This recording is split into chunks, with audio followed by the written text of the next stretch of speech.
Hello everyone and welcome to episode 146 of Classic Elite. We're a video game podcast. My name is Scott. I'll be hosting tonight. I've got the whole crew with me. Dustin and Josh are here. What's going on, guys?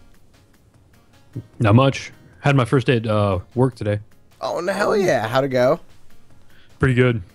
So Josh... How many hours did you sleep? As an IT professional to another IT professional, how much of the day did you spend on message boards? None on message boards, but I did just wake up to do the podcast. Nice. Yeah. So, Josh, did you hear the news? Did you listen to last week's show at all? No, I don't think so. I got the one before that. Okay. But not this last one. Yeah, Dustin, I'm behind. Dustin got his full-time job. Nice. Did you know that already? I didn't know that. No, Okay. I thought we talked about it, and I thought I heard you say that you had a job. I may have misheard. I know there was an internship for a while. Mm-hmm. Same place, different place? I interned at a different place and got a full-time job for the state. Oh, snap. For the man. Yeah. All right. We're talking to the man this week. Yeah. Right? Well, the man's lapdog at this point. So, Okay, well, it's a stepping stone to governor. That's all we know, right?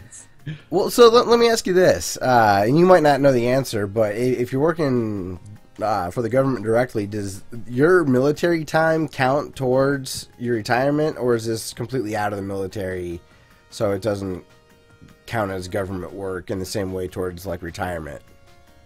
Actually, I work for a school system, so they do step pay, and my up to 5 years can be counted towards experience.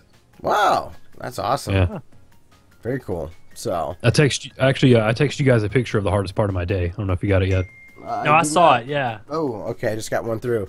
Hey, we got Biff McSkylark in the chat room. If you ever want to snap. If you ever want to watch the podcast get recorded, you can go to twitch.tv /classic_elite, and you'll be able to watch us record Wednesday nights, usually around 8 p.m. So he says, getting that state money, if Arnold can do it, you can. That's right. So, yeah, congrats there. Once again, I'm glad the first day went well for you. First days of work are always real anxious. Yeah, it wasn't too bad. I think it's just because I've been doing that internship, and that was basically just being in a state of transition for like 3 months straight. Mm-hmm. So it was basically like another day on the job. Gotcha. So, Josh, man, what's new with you? What's going on your way? Nothing new really. Just been working, like a boss. Mm-hmm. Took the kids to see that Inside Out movie. I heard that's good. I heard that's a tearjerker. Yeah, it's sad. It's no Up. To me, Up is the ultimate or the definitive. Was it not DreamWorks? Pixar. Yeah, tearjerker.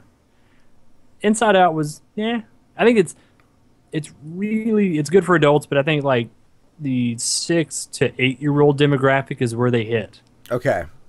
Because we went we took our 6-year-old daughter and son, and he's 11, and partway through the movie he looked over and he's like, if you're bored, try thinking of funny alternate endings to the movie. So so I mean, and on the way out we discussed different endings to the movie in which her emotions drove her crazy. So okay, cool. I'm sure there will be a how it should have ended for that movie, and it will be amazing. Kind of like a Mass Effect 3 petition. Yeah, there'll be something that go back and redo some the cartoon, ending. some parody. Yeah, but it's cool. It was all right. Other than that, it's been same old. Just working like mad. Yeah, I understand that. Enjoying this summer break until everybody goes back for school. Yeah, because your kids are at that age. Yeah. Yeah. For me, I'm going to go see the classic rock group, the Eagles, this Friday. Wow. With my parents. My sister came up with this idea to get my mom Eagles tickets for her birthday, so the whole family's going. Should be fun. Reminds me of the Big Lebowski. What song is like Hotel California in that or something? There's one part where he has a conversation with the taxi driver about how he hates the Eagles. Oh, gotcha. Okay. Well, you know what? I'll try to find a White Russian to pregame with. Yeah. Just to pay homage. So, before we jump into news or anything, we got a question from our good buddy Biff. Biff McSkylark on Twitch as well. He streams pretty much every day, so check out his stuff. But he's wondering if we've picked up any cool retro stuff lately. Mm-hmm. Me either. I've gotten some retro-inspired stuff, like Broforce. Things like that. I did get... It felt like a complete nerd, but I don't know. It was the other night. I couldn't really sleep and was listening to the Retro League, and they just started talking about old games and like Diddy Kong Racing and stuff like that. Mm-hmm. And I just started thinking to myself, you know what? I'm going to go look at my games because I've got enough. It's like maybe 150 or so. So I can't always remember everything that I have. So I went through and did some inventory and realized some games that I needed to get. So, yeah.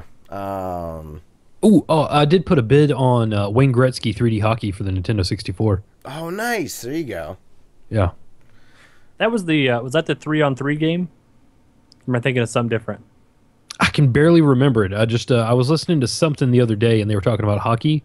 It may have been the Beastcast. Yeah, because they spent like a million years talking about hockey. They did, and I enjoyed it. Yeah. It was really cool. But I remember the last hockey game that I enjoyed playing was that Wayne Gretzky game, so I put a bid on it. It's super cheap online. Gotcha. I don't know. I guess maybe Biff will feel a little bit better. I did sit down and play some Contra the other day, and now I'm to the point where I sit down and play up until I die once, and I got to the 6th level out of 8 before I died, and it was a dumb death, but turned the game off. But I'm getting closer and closer to the point where I can beat it without dying. Oh man, that'll be a good day. Yeah. Hopefully I have it recorded and get that up on the YouTube channel. Yeah. Like Contra, no code, no death. That would be sweet. Let's see here. So he's been picking up a bunch of stuff. I know that he had... by the time you hear this, put in the chat what the Musha, is that the 64 or Genesis game that's really rare, Dustin? Musha, yeah. Yeah, he picked that up, which was pretty cool. Dude, sweet. How much? Or, well, did you get it for cheap? I'll ask that. I don't want to... I know it's weird asking people what they spend on stuff. Yeah, How much do you make a year? What do you pay the IRS? I had someone ask me that the other day. They're like, so how much did you pay for your house? I'm like, Google it if you really want to know. Yeah. It's sort of weird. Yeah. He got it for $6? $6 at Savers. That's amazing. Wow. That is freaking awesome, dude. That's sell it. Hopefully he kept it. That's pretty sweet. And Mike T is also in the chat, and he said he forgot to write an email, but he's going to do it now. So awesome. Biff says he played it, beat it, and then sold it for $125. Oh, perfect. Because he could always emulate it if he really wants to play it again, right? Yeah. So he did sell it. Oh, good man. $125. That's not like $10. You know, $125 is enough to pull the trigger on getting a new system, getting a tablet, new phone. Like $125 can go a long way in this hobby. Oh, he said it was good too, so that's cool. You can get a lot of great games for $125 on eBay. Yes, you can.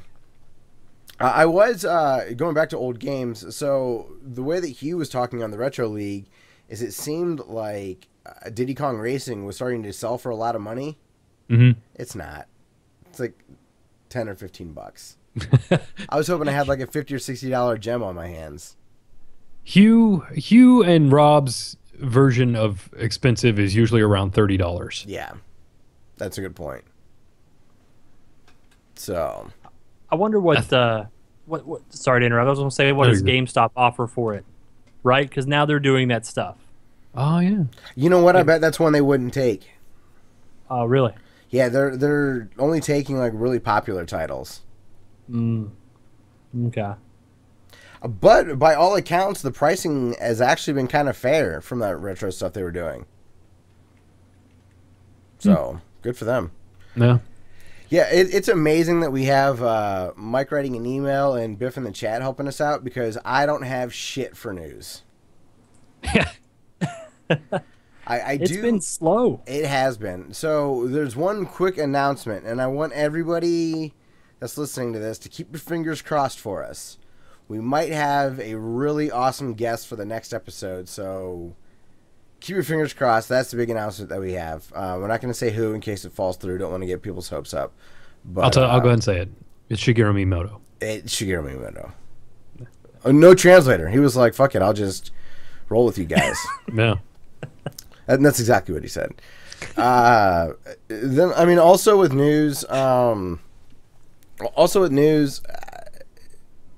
Arkham Knight, I know it's something that I've talked about like every week for the last month or so, but they did come out with a little bit of an update as far as where their patch stands, and they're going to come out with a partial patch a month from now for the PC port, and then maybe a final patch in September. That's a long time, I think. That's a lot of time spent on that. But that also means you don't get any DLC for the game until then, right? Yeah, I get no DLC. I mean, if you bought the season pass, you don't get to play as Batgirl or whatever else comes out between now and then. Yep. If you could buy the game. Correct. And I did buy the season pass. So I do want to play this DLC. Even though I've heard it's not that great, I want to play it. And I'm not going to get to. And I don't think I'm going to get to with this partial patch. I think I have to wait for the full patch to come out in September. It'll still be playable faster than the Master Chief Collection. That's true. That thing was busted for a while. It might still be busted. So, did they ever put out the what was that bonus game they were giving away for a while? The I can't think of the name of it. That offshoot, the ODST. They were going to give that away for free as well. In that collection for people that bought it, and they're like, "Oh, we're so sorry. Hey, we're doing ODST, and you get it for free for buying the game and it being a piece of crap." yeah. Yeah. Anyway. So, yeah. That sucks. That's a bit of a bummer. Something else that caught my eye is right before we started recording, ESL, like the pro gaming circuit or whatever, Electronic Sports League, I think is maybe what it's called. They're going to start drug testing. So if you pay attention to esports at all, basically someone just came out and said, "Oh yeah, everyone's on Adderall." Like everybody. So the ESL's like, "All right, we're going to start testing for it." It would be awesome. It would be awesome if someone was like really dumb, and they were doing all the wrong drugs. They were doing like EPO and steroids. Yeah. It comes out, he's huge. Click, click, click, click, click. You know, I don't know. They could cycle the Tour de France, no problem, but they can't get a headshot. Yeah, exactly. But when it comes to steroids in baseball, as kind of an analogous example, I never felt like steroids made as big of an impact as some people were giving them credit for, and everyone was taking them. So pitchers were taking them, batters were taking them, so the balls are just going faster all over the place. So, but when it comes to a drug like Adderall, I could see that giving a substantial performance boost to somebody or an edge over somebody that had been going through a grind without any sort of an amphetamine like that. Like, Dustin, they made you take all sorts of crap in the Army, right? Don't they always do that? I'm kidding. Yeah, they put gunpowder in our food to make us hallucinate, more aggressive. There you go. So, he said, Biv McSkylark says if they drug tested for fighting game tournaments, they would be non-existent because they all smoke weed. Don't even get me on the nano machines. The nano machines? Yeah. Oh, they injected you with? Yeah. Fox dye. I know all about it. Yeah. Mm-hmm. Bad stuff. I can't feel pain. Can't get drunk. That's why I can't get you to have a beer with me. That's it. There's no point. It's no point. It's a Waste of money. Yeah. It's just expensive water to me. Yeah. Poor guy. It's too bad. Beer's delicious. I'll take his. Okay. Well, according to Tony, no. He commented on a video of ours a while ago, and he said if we all make it back to Glass City Con, you're cut off. I should be. Yeah. I made for a good story. It made for an awesome story. That's what podcasting's about. So, yeah. Other news is that Hearthstone, just shortly before we started recording, announced a new expansion. 132 cards are coming out, which will be great. If you pre-order some packs, you'll be able to get a bonus. But that's really all I want to say about it, because I don't want to bore you guys with more Hearthstone talk. But I do want to say I'm excited about the expansion, and I haven't put any money into this game in a long time, other than the like $25 expansions. Like, I haven't bought packs of cards in a while, so I think I am going to buy these expansion cards. Kind of get ready for the new system and all that. It should be a lot of fun. They're also going to add some gameplay element tweaks, I think, so that'll be really interesting. I only glanced at the article, so I could have that wrong. So I got a question. So you're buying packs of cards that are specific to this expansion, right? It's not like buying a standard pack. You're buying a, what is it, the Crusade pack? The something tournament. Grand tournament or something like that? Argent tournament. I forget, it was in the game. I remember it was a big event in World of Warcraft. Yeah. Yeah. So you're going to have 3 different types of deck, or 3 different types of packs, excuse me, that you can buy, which would be the Goblins and Gnomes, the Standard, and now this tournament? Yeah. But you can use all the cards interchangeably at the same time. Okay. Like, you don't have to build a deck on standard cards, or you don't have to build a deck with just Goblins versus Gnomes cards. Does that make sense?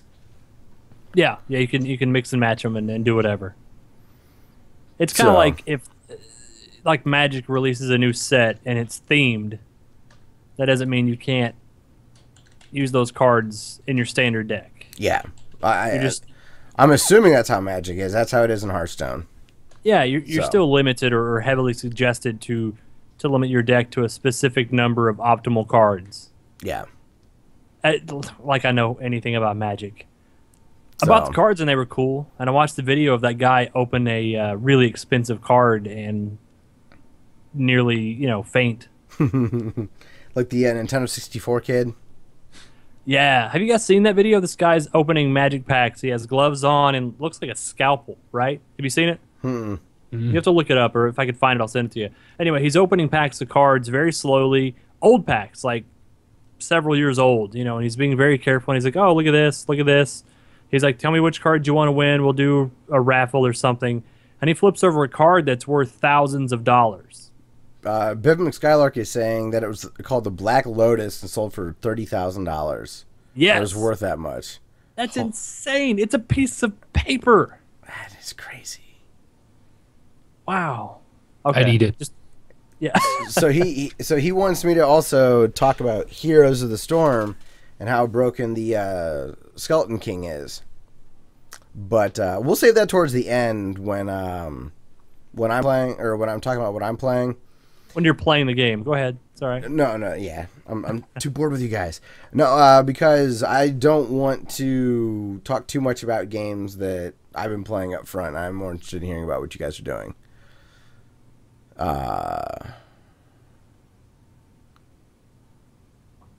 Wow. Bibbing Skylark says, to even get a chance of getting that card, you have to drop around $5,000 on the set that it came in.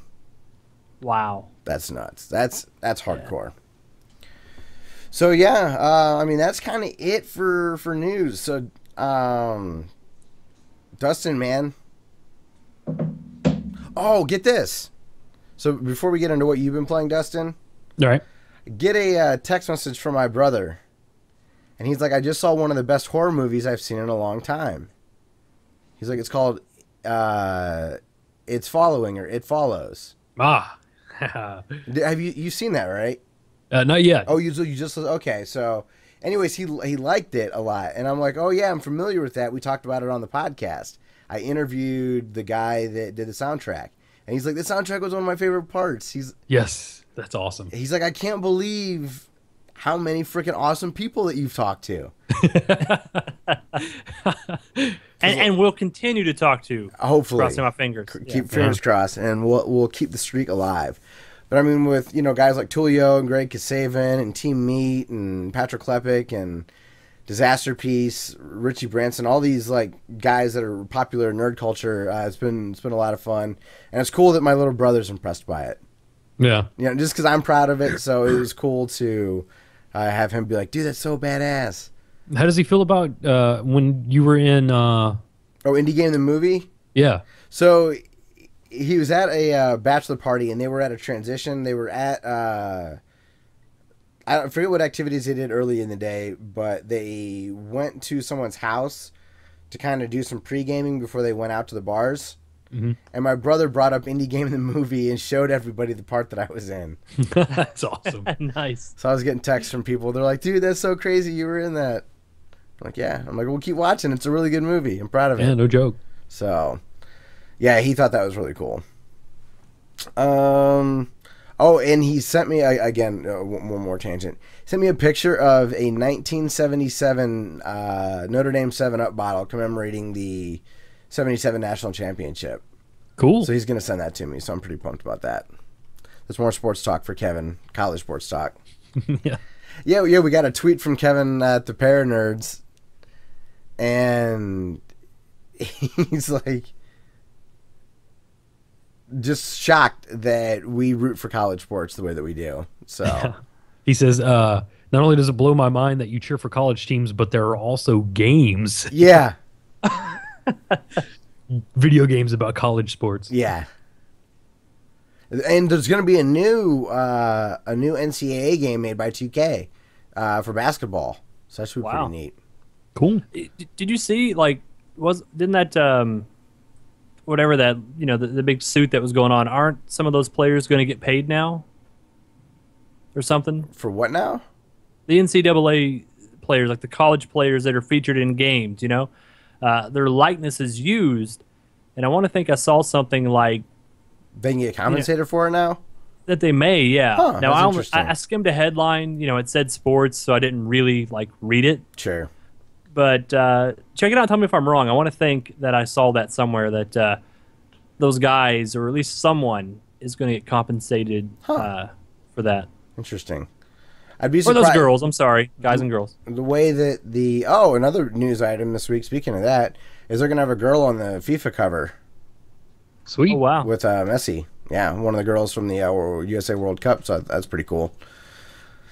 But yeah. So, Dustin, moving on, man. What have you been playing? You been doing much this week? No, not really. It's been mostly adult stuff. I've been spending most of my time adulting. Solomon needs a sibling. I wish it was that exciting, but it was usually just boring stuff. Did anything break in your house that you had to fix? Did anything break? I don't think so. Damn. I liked the story about you fixing an iPad. Oh, right. Yeah. So far, so good. That's still working. Sweet. If something did break, I haven't found it yet. So either Solomon or my wife hid it from me. But yeah, I played like 10 or 15 minutes of The Evil Within. Mm-hmm. And we were talking about this a little bit before the podcast, but it was just a basic tutorial area. I haven't actually got into the actual meat of the game. But I did, like everybody said, something about the letterboxing being distracting, and it's super obvious. And Josh, you mentioned something about them patching out on the PC, and I think, like I said, I think it just stretched the screen out instead of like actually taking away the bars. But I got that game for cheap, so even if it sucks, I don't feel too bad about it. But I'm a sucker for horror. Everybody here knows that, so I'll probably play through it anyway. And then lastly, I played Mega Man 2. Nice. And I played it. It was only for a few minutes, but Solomon, I was doing something in my office, and Solomon has been into Mega Man off and on recently, and he wanted to see Mega Man on my TV in the office, which means he wanted me to play it on the Nintendo. So I started playing, and he crawled up in my lap. So he was sitting in my lap while I was playing Mega Man 2. So he's like right on the brink, man. Yeah. I got through, he actually sat there.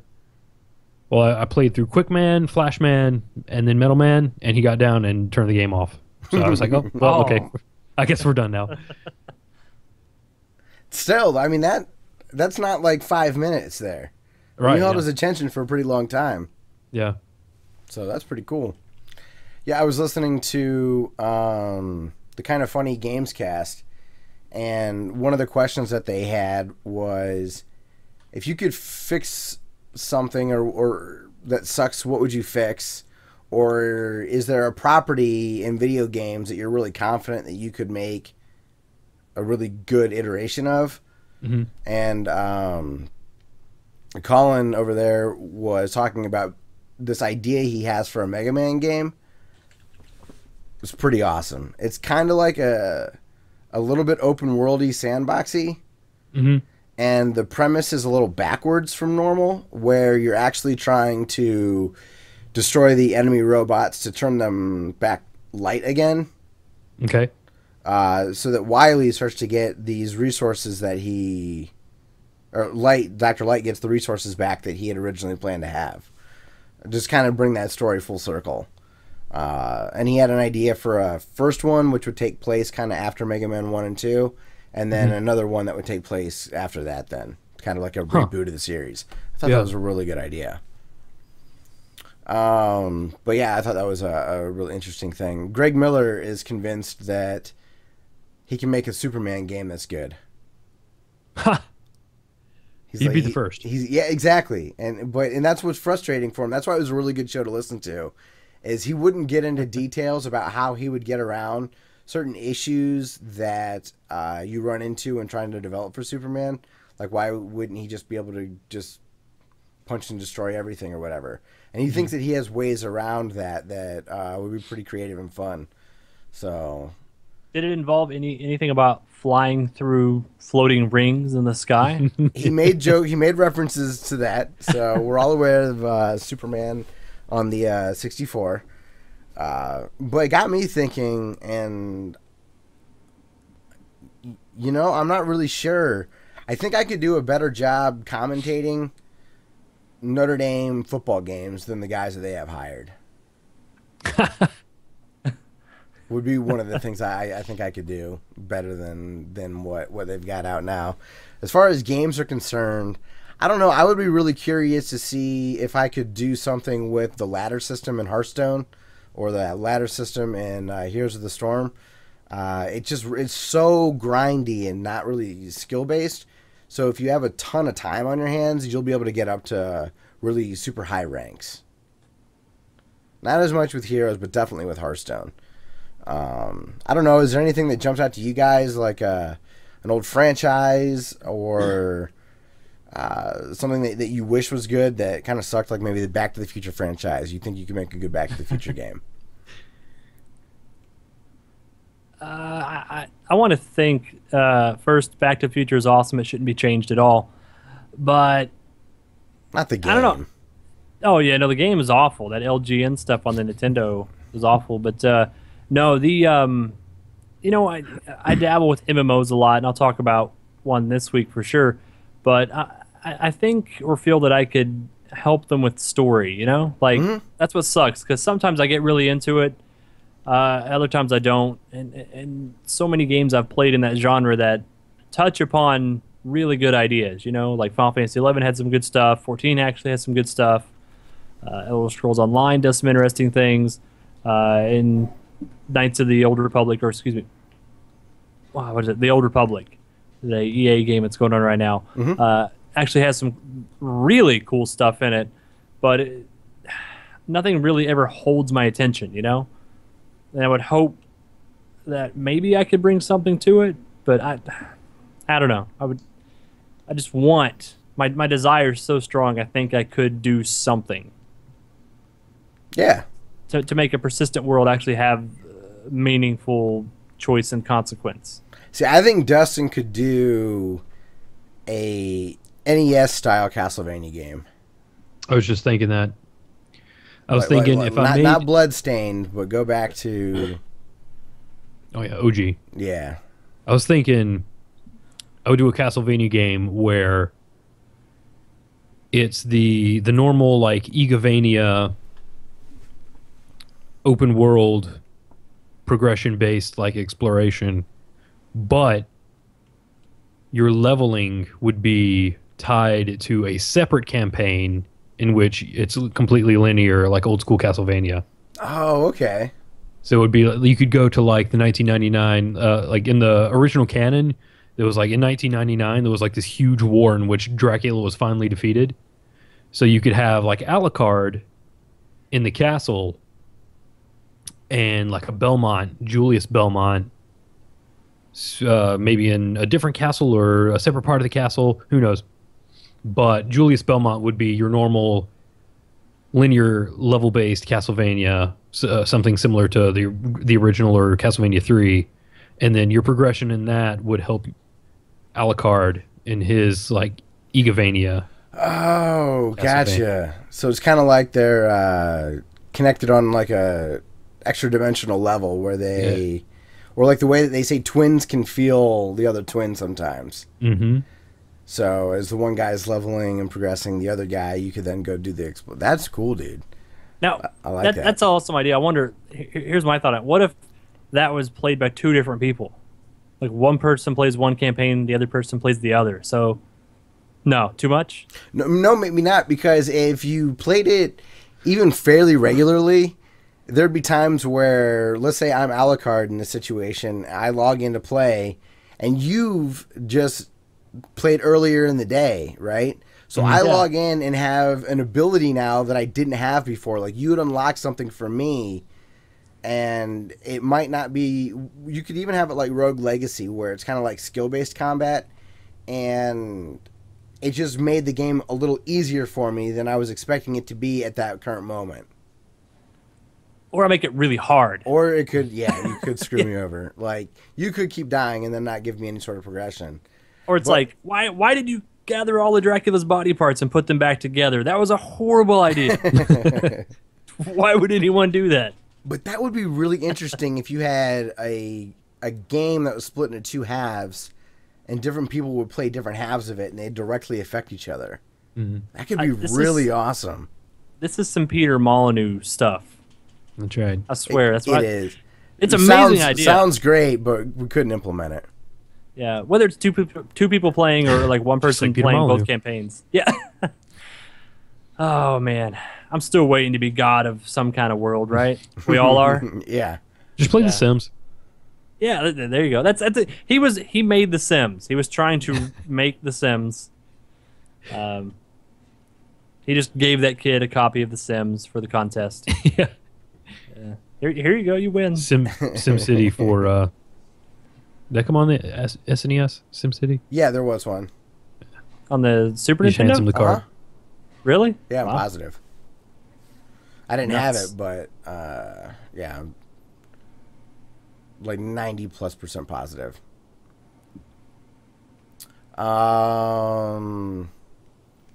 So Dustin, you've also been playing some retro stuff? No, that was Mike sent us an email and I was writing stuff down, so I didn't forget it. The stuff in the parentheses. Gotcha. Okay, cool. Sorry, I didn't mean to get your hopes up. I was like, damn, sweet. Well, Josh, man, I'm assuming that's it, Dustin, right? Yeah, that was it for me. So, Josh, man, you've been playing some Elder Scrolls? Yeah. So I think I mentioned this last week that I bought it, much to the disapproval of you, Scott. Yes. Yeah. No, so, you know, me and my girlfriend Holly, we've been playing a lot of it. And it's good. Like, it's weird. It's so much of a mixture between the two genres. You know, it's not quite a Skyrim Oblivion style game, but it's a little bit. It's got touches of that. And it's got a lot of MMO elements in there, and it doesn't do neither amazingly well. Mm-hmm. But overall, it comes together in a good package, and it works. What I've enjoyed the most is just playing with her. We've had a really good time playing that together. Nice. Good old couch co-op kind of. But you've got 2 different TVs running 2 different versions of the game, right? No? Oh, yeah. Okay. No. She's playing, I'm playing. We're playing at the same time. I've actually been using some of the online tools. I would say, like, going to like a message board that people post when they look for parties, and we've put some groups together and ran some dungeons, and it's really good. It seems like the more you put into it and the more you play, the more you explore, you realize there's a lot to the game. Like, it doesn't do anything well, but it does so many things. The fact that you can kill NPCs and steal from here and go to this dungeon and look for these rare monsters, and the crafting system is really in depth. There's just enough all over the place that you never run out of things to do. At least in the mid-20s where we're at. Mm-hmm. But no, it's been a lot of fun. I wouldn't, if I was playing it alone, like strictly alone, it would be boring. Yeah. But yeah, I definitely see the major benefit of having someone else to, be going through that with you, for sure. Yeah, it's fun to watch her play. Like, she's played a little Warcraft, a little bit of this, a little bit of that, and online games. But to watch her play an MMO for the first time is awesome. Because, like, I have been jumping MMOs so much over the years, I kind of forgot what it's like to be new to the experience. Okay. And it's invigorated me in a lot of ways to play a lot. Although I still take breaks from time to time. She's level 31. I think I'm like 27. Okay. Are you 32, babe? She's about 32, so she carries me through all the dungeons. Not. Biff just says in the chat that he bought ESO on his PS4 for $25. Yeah, it sales everywhere. Played it for 3 hours and then sold it for 30. So it didn't grip him right off the bat either. It's a very slow start. Like, yeah. Really, really slow. Even though they redid the beginning and sort of streamlined it. That combat just looks so clunky and kind of not fun to me. It is. Like, it is. But eventually, and this just could be the crazy in me talking, but eventually you start getting enough abilities and playing with your builds that you can do really interesting stuff. It's very much like old MMOs used to be, or older games, and some of the Korean stuff now, like Arcade. It's so open, and you have so many options that you can do some interesting stuff, and at times just flat out break the game. Okay. Like, just be super overpowered because you found this particular combination of skills and abilities that you just rock everything. For example, Holly and I, we've been playing dungeons, and they're 4-person group dungeons. We did one of them with just 2 of us, and the second dungeon we did together, we got all the way down to the last or next to the last boss, just us. And eventually we called in a third person through one of those group finding sites, just because the sheer number of additional monsters being added to the fight was too much. Okay. But yeah, like we found a particular set of skills on our characters, and it just meshes really well, and we've become a dynamic duo. You don't know where they are, but you have a very specific set of skills. Yes. It just reminded me of Taken. Taken is very much like Elder Scrolls Online. If you like Taken, this is it. Thought that was an alright movie. Yeah, no, it's good. And so is ESO. I wouldn't pay, I don't know. I've got $60 out of it, but yeah, it sounds like in the chat Biff saying it was kind of clunky and just basically wasn't for him. So I think I would have had that experience too. That's cool though. Hey, if you're having a good time with the game, then good on you, man. Yep. So what else you been up to? So we got 2 more games here. I want to mention. First of those 2 is Dying Light. Okay. I've owned it for a really long time. Got it for Easter. I always get this mixed up with Child of Finally, Light. no, this is completely different. Yeah. This is zombies. Yeah. This is like the evolution of Dead Island. It's the Techland guys doing that same zombie survival RPG thing, except this one takes out the vehicles, at least for now, and they put in this parkour mechanic. Oh. Where you're running and climbing a lot in first person. Like Mirror's Edge style? Yeah, but actually, there's no wall running that I know of, but it's very much improved over Mirror's Edge. Huh? Cool. Okay. Holly says zombie overkill. What do you mean zombie overkill? Too much in your face is what she's saying. Too many zombies, too much. Gotcha. She's almost beat it. I thought she was just saying that would be a great band name. Zombie Overkill is a good band. Yes, good band name. It's the one formed by Rob Zombie's second cousin, Zombie Overkill, because they're all zombies. They're all just members of the zombie clan. But no, that game is. I think it's something you might dig, Dustin. I know you like horror stuff. This isn't really scary, but it's this RPG collectathon that is more. It very much reminds me of this zombie GTA Skyrim hybrid thing. I don't know. It's like, surprisingly, and Holly mentioned this before I forget, the story is really good.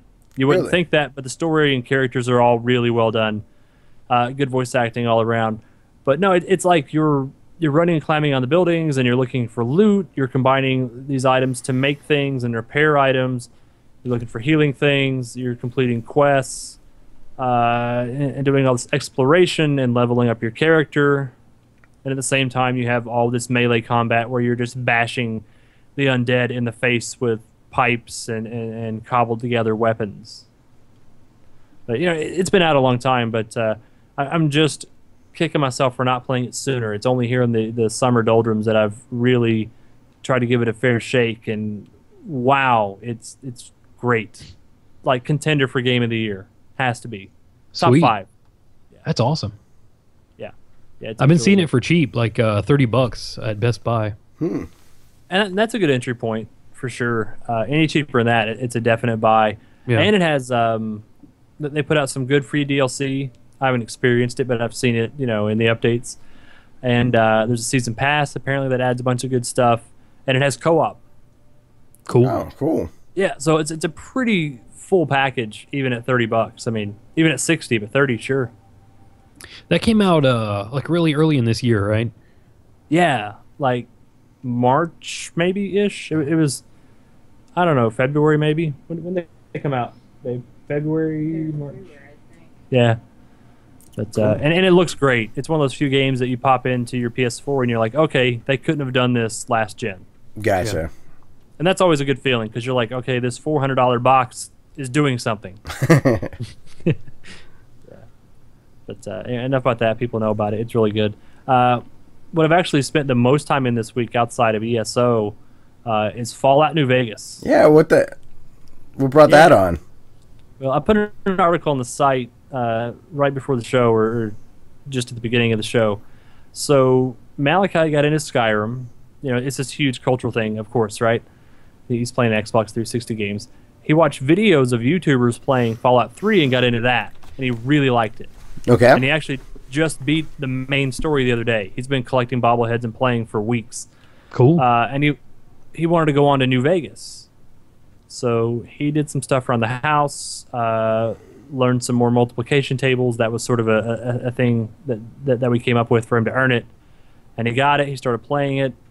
And it sort of dawned on me watching him play 3 and New Vegas that I need to get over this weird bug, fish, anxiety problem I have about these giant mutated creatures. Oh, that's right. I forgot you're scared of those things. Well, I wouldn't say scared. They make me anxious. I don't like them. I'd say scared. You call it what you want. My girlfriend's laughing at me. As she should. People, they don't like clowns. Some people mod Skyrim to turn all of the spiders into bears. These are... Oh, stop laughing at me, but these are really like creepy, crazy-looking bug monsters. And then just...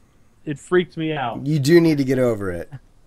And I have. So, and also New Vegas doesn't have quite as many of those types of enemies. But no, so he's playing on 360. I got it on PC. I did a bunch of reading, and they've all laughed at me and made fun of me here for modding it. Like, I talked to a guy at work who's a big Fallout fan.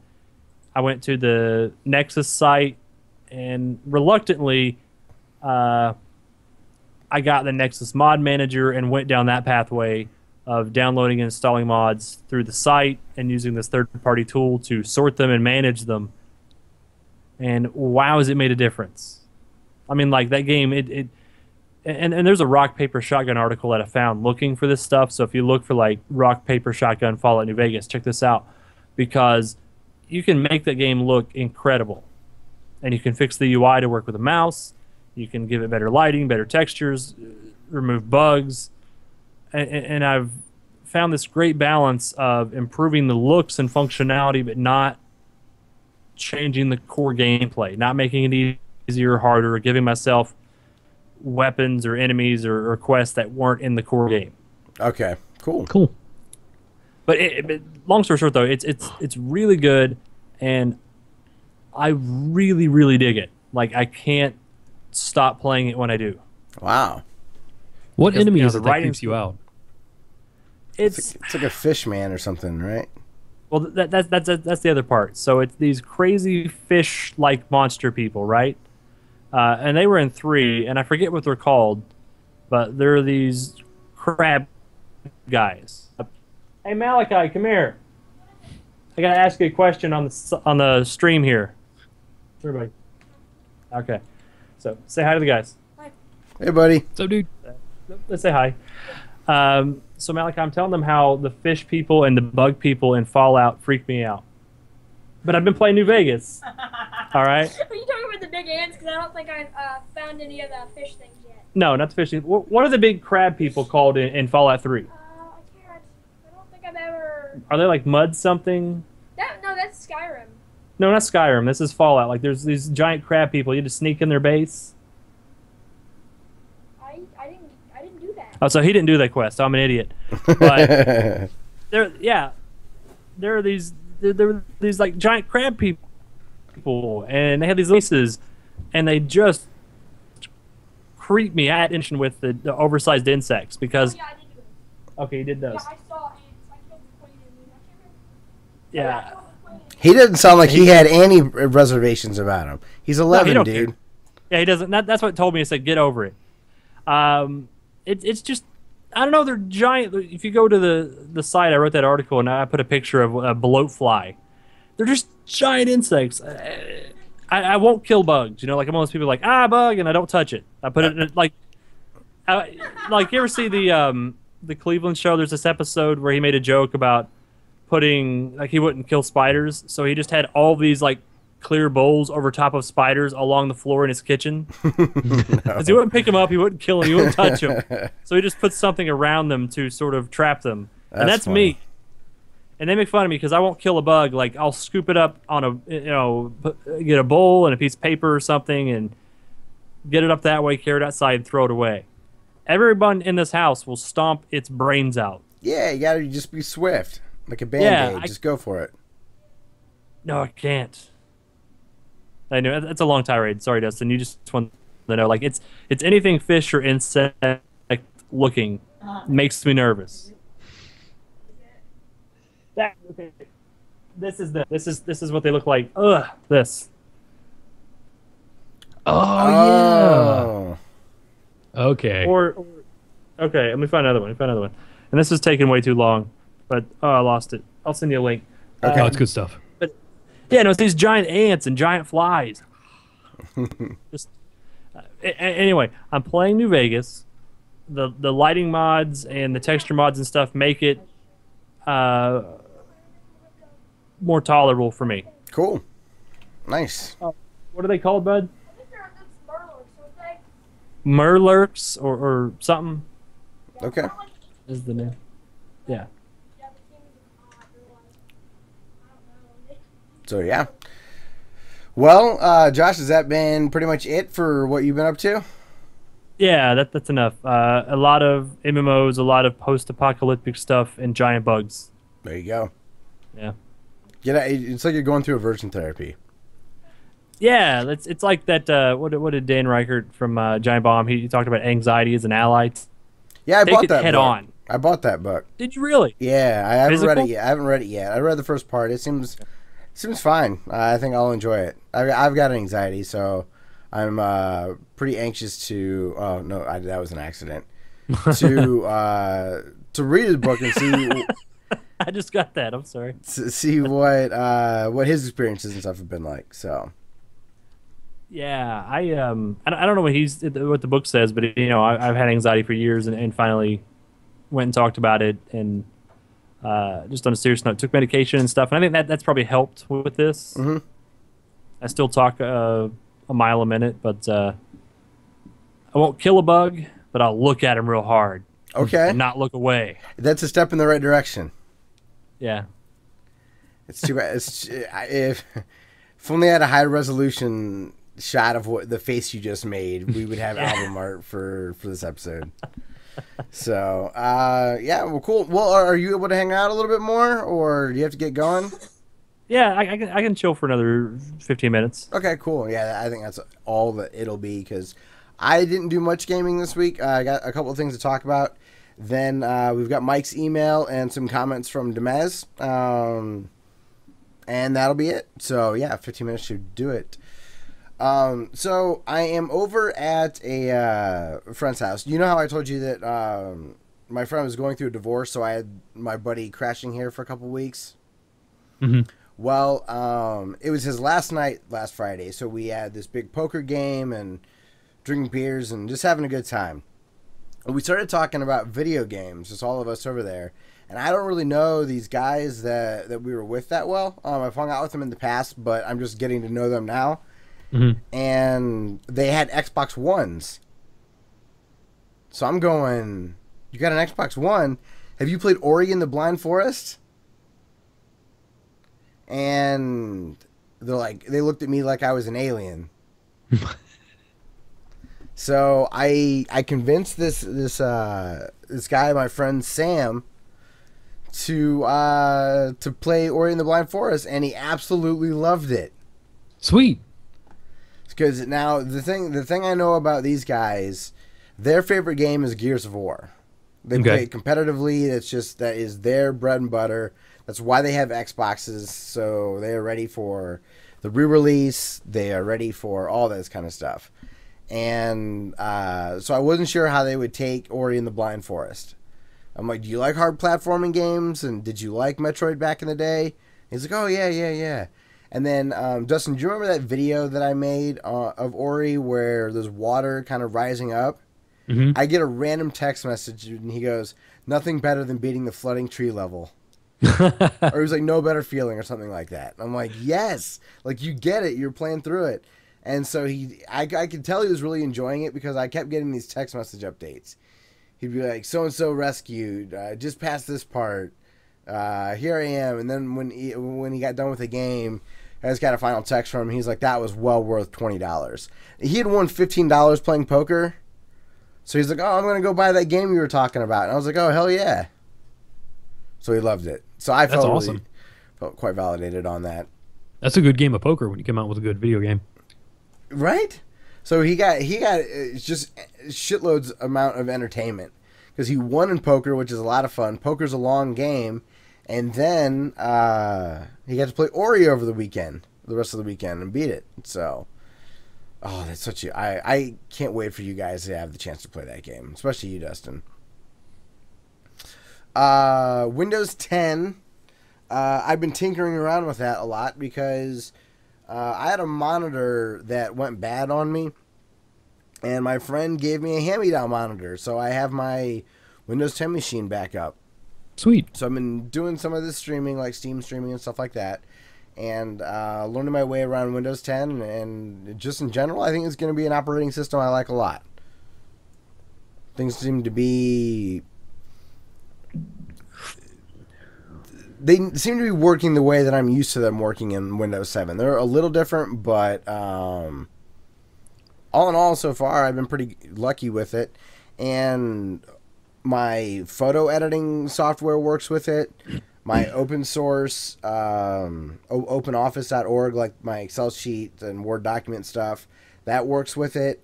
Steam's had no problems. Blizzard's client has had no problems. I did have a problem updating my graphics card drivers. It would freeze and crash. I did that twice, but the third time through it just worked. So I've had very small amounts of issues. So I think it'll be pretty cool. Do you think it'll be the new 7? I really do. Yeah. Cool. And then is it called Danmaku, Dustin? I think so.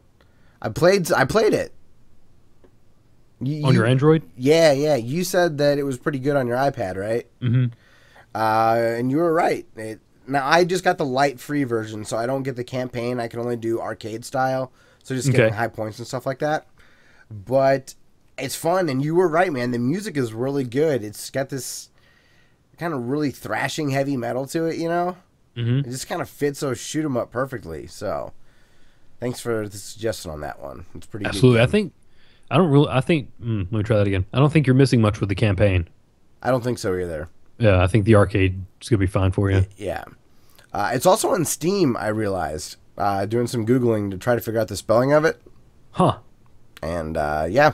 Man, I bet that works great with a mouse. Oh, man. Could you imagine mouse and keyboard and all the beautiful, like, HD graphics, 60 frames a second? Yeah. Oh, man. It would be great if you could like tilt your screen, like turn it 90 degrees and play it straight up. My monitor, I've got a monitor that does that. I wonder if I could flip the orientation. You have to. Do it. Oh, play it like a true vertical. Oh, man. Yeah. Get up all up in that tate. That's right. Or Iguruga? Did I get there? Iguruga. Yep. All right, there we go. Dreamcast days. So, I think it was a Dreamcast game. Anyways, maybe Saturn. It's definitely a standalone cabinet. I've played that before. They had it at Glass City Con. Galloping Ghost brought it. It was pretty sweet. So, and then the last thing I'm going to talk about, well, two last things. One, the new Tavern Brawl is out, and Josh, you just get 10 mana right out of the gate. So you usually get 1 mana to turn 1, then 2 mana to turn 2, and so on. Is that every game, or is that just one of the variants? It's one of the variants for Tavern Brawl this week. Okay. Man. So so I just loaded up with all my legendaries and big cards and just rolled out and got lucky and won. You can be pretty clever with it, like, and counteract people doing that and getting lots of clears and stuff like that. So, and then here's the thing: is I've had a lot of fun playing Heroes lately. I've had 2 different sets of friends that I've played ranked matches with. And playing ranked matches in Heroes is so much fun. Biving Skylark, I know you have been playing a lot of Hero League lately, which is ranked play. We'll have to definitely get on and do that together sometime. But my friends, Keaton and Matt, were over at Keaton's house, and they texted me, and Keaton's got a couple computers. So Matt and Keaton were playing over there, and then I logged in and played with them. And we all went in going, we're going to get killed. We're just going to get killed. And we won 2 out of the 3 games we played. And if we would have held it together, we should have won 3 in a row. And in ranked play, people know what they're doing. So it felt really satisfying to play with them because we're all low level in Hero League. So that was sweet. And then there's this thing called Team League, where you get 5 people together and you play against other groups of 5 people that are grouped together intentionally as well. And we stink as a team. These are guys I play together a lot with. But we won our first Hero League match. Our team name, I think I've talked about it before, but it's called False Security. Sweet. Because we lull people into a false sense of security because we usually are down early and then pounce on them at the end and come back and win. So it sounds like a David Spade movie title or something. Yeah, right. Yeah. Paul Blart 3, False Security. Sorry. That's like I was thinking like David Spade is like the brother of a Secret Service agent, and his brother gets hurt and he has to go in undercover and protect the daughter of the president. and then Chris Farley does something. Yeah. Never mind. So say he dies. That's too soon. Too soon. No. Too soon. Okay. They are making a Chris Farley documentary, I saw. Which Sweet. Oh, yeah. nice. Interested to see that. So Biff has some other comments. He says, "Oh, by the way, any retro games you guys are looking for? As I'm getting stuff for my store and trying to keep an eye out for specific things. So, if you happen to find a good deal on Ninja Gaiden 3 or Mega Man 1, 5, and 6, Biff, I would take it. I don't know, Dustin, is there anything you're looking for that's reasonable that you might actually be able to find?" Well, he found Musha for $6. He did find Musha for $6.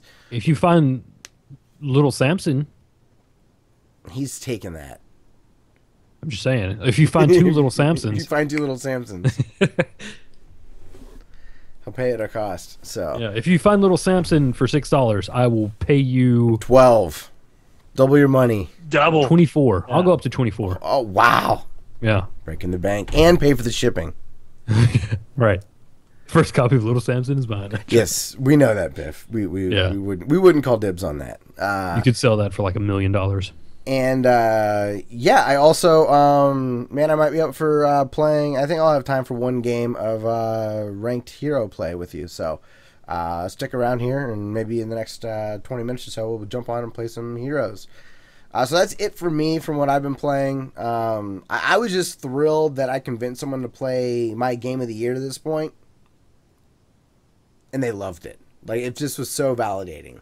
'Cause I had no idea where he was coming from. This is my first friend that's played this damn game, and I've wanted all of you guys to play it. So yeah, that's been cool. I played it once. Did you? Me and you played like a bots match, didn't we, or something? No, I'm talking about Ori. I'm sorry. Oh, sorry. No, I didn't play that. Yeah, no, you and I played some heroes together. I love it. Reason, I just, I'll play Ori. It'll be on sale this Christmas. I got a feeling. Yeah, so I'll make it happen. You'll make it happen. So, all right, well, let's get to Mike's email and then YouTube comments, and then close it out. So, a good friend Mike writes in, and he says, "I watched a Jurassic World and realized the magic is gone from my life. It got me thinking that games were magical to me when I was a kid. Final Fantasy, The Legend of Zelda, Clash of Demon Head, Mega Man 2, King's Quest 4, Maniac Mansion, and the most magical game I played, The Black Cauldron." I've never played that. Me either. What are magical games from your childhood? Magical?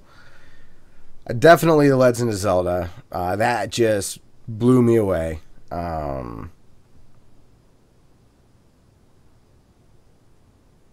Mega Man 2, definitely. DuckTales. I'm trying to think about the Genesis. Like, I really, really, really loved Sunset Riders. I can play that over and over. Contra. Yeah, I don't know. What about you guys? What are some of those just marquee games from when you were a childhood? Those just magical games. I wrote down Mega Man 2, Maniac Mansion, also just because I realized it was a theme. I had a theme going where it was like an incredible game with an incredible soundtrack. So Dave's theme in Maniac Mansion is amazing. Nice. Chippendale, Chippendale. DuckTales, Yep. and Dungeon Explorer for the TG16. Oh, gotcha. Oh, I forgot about Super Mario 2 and 3. Those are in 1 for that matter. Just those 3. Every time I played those for the first time, I was utterly blown away. What about you, Josh? What were some of the ones that just have that magic for you? Obviously, the first Super Mario Brothers. Just sort of, I looked at it, I was like, wow, this shouldn't be possible. Why is this so much fun? I think everybody wants to mention Mario 64. Maybe it's too recent, but No way. Yeah, I looked at that and I was like, wow, That that's blew amazing. my mind. That first race against the penguin. Yeah. Like, I couldn't believe what I was looking at. That game changed my life. Oh, insane. But other than that, it's hard to say. I think probably one of the most pivotal games that made a big influence on me was the Lunar games and some of those other RPGs on the Sega CD. Gotcha. Just playing something that was voice acted well and had a really good translation. It was just amazing. I really dug it, and it sort of gave me an idea where games were going. Because now every game has voice acting, every game has scenes, and narrative is important to folks. It's just translation for them. You have companies like XC stuff. You've turned into Robot Josh, man. Oh no! Well, maybe I'll cut out then because I can see my bars dropping. You can? Okay. You guys. Don't exit the call. Just leave it on mute. You know what I mean? I'll leave it going and I'll have gas. And you'll have gas. I'll mute it. Okay. There's annoying part sounds during the call. You're coming back. You know what I'm You're coming back. Why don't you just hang around? We're almost there. We're pulling a frog pants.